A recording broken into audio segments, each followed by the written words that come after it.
top prosecutor George Gascón took office more than a year ago, winning his seat by more than 53%. But since then, more than 30 cities have issued votes of no confidence in him, and almost 98% of prosecutors in his own office support a second recall effort against him.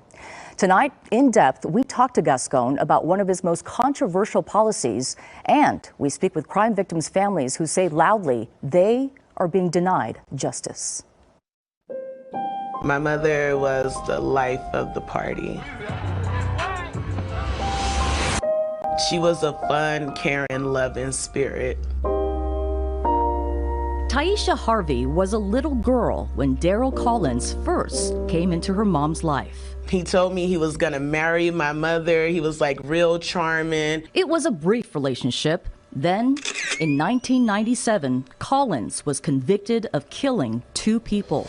Last year, after serving 25 of his 50-year-to-life sentence, Collins was released on youth parole.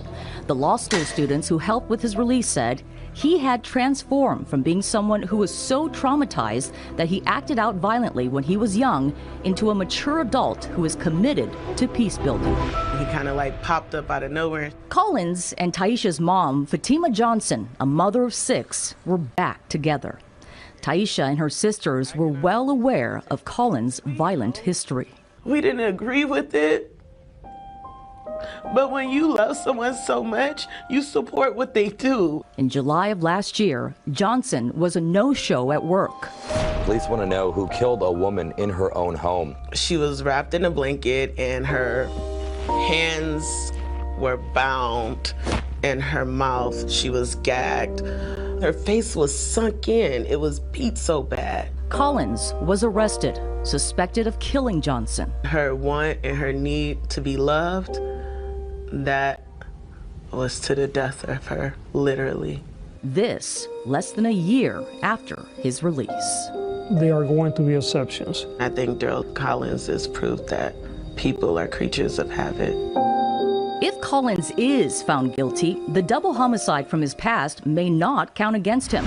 LA County DA George Gascón's directives eliminated enhancements like multiple murder, but recently he said, quote, "After listening to the community, victims and colleagues, I understand that there may be the rare occasion where filing of special circumstance allegations may be necessary." Some of these cases, frankly, I have a hard time sleeping sometimes because I'm really trying to put myself in the place of the family, but I'm also trying to put myself in the place of the larger picture. Taisha hopes Gascón will consider her mother's case a rare occasion, that he won't take the chance of Collins being released again. Who am I to say 20, 30, 40 years down the line that there's a breakthrough of some form? With no enhancements, he could be out in 20 years on elderly parole. That's my fear. He'll get out and he'll repeat the same thing. How can you not hold him accountable? He will be. If he is found guilty, he's going to go to prison for decades. And frankly, this is the kind of guy that a parole board is never going to release. Donna Hill voted for Gascón, convinced her late son's case would be handled quicker by the new DA. Well, just a slap in the face, and I swear, as long as I've been voted in this country, that is one vote I wish I could take back. It was April of 2018. 2 friends, Michael Pollard and Devon Carter, were at this recording studio in Studio City. Shortly before they got here, they had been in a fight with another friend, Ephraim Demery. Police say Demery drove across the street to buy a lighter and gasoline. Then he went back to the studio. Demery set a hallway on fire. Pollard and Carter were burned to death. 2 others were injured. What really hurts is to know that I wasn't even there. These 2 mothers. I think about them being afraid and trying to get out. Each lost a son that day. Nobody was there. We're here to announce the arrest of Ephraim Demery.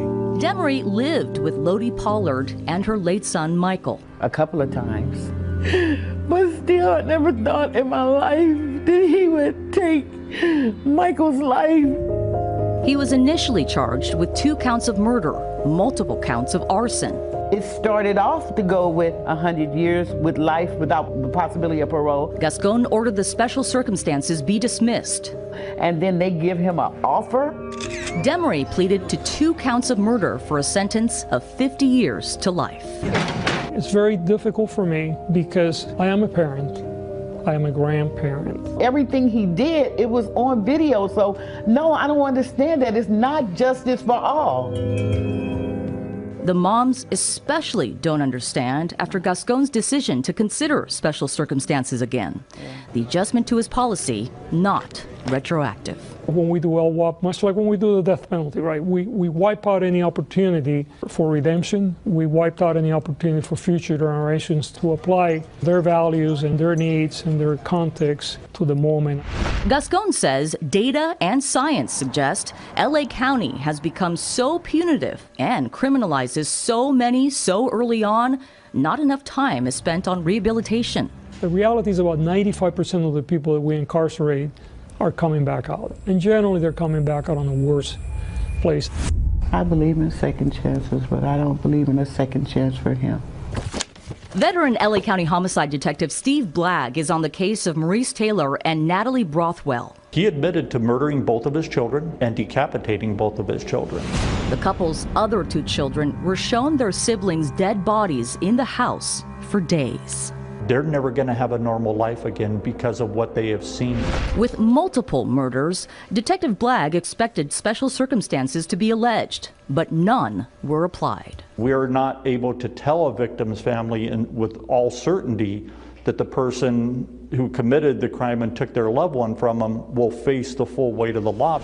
Kathy Cady was an LA County deputy DA for 30 years. She recently came out of retirement to represent crime victims and their families pro bono.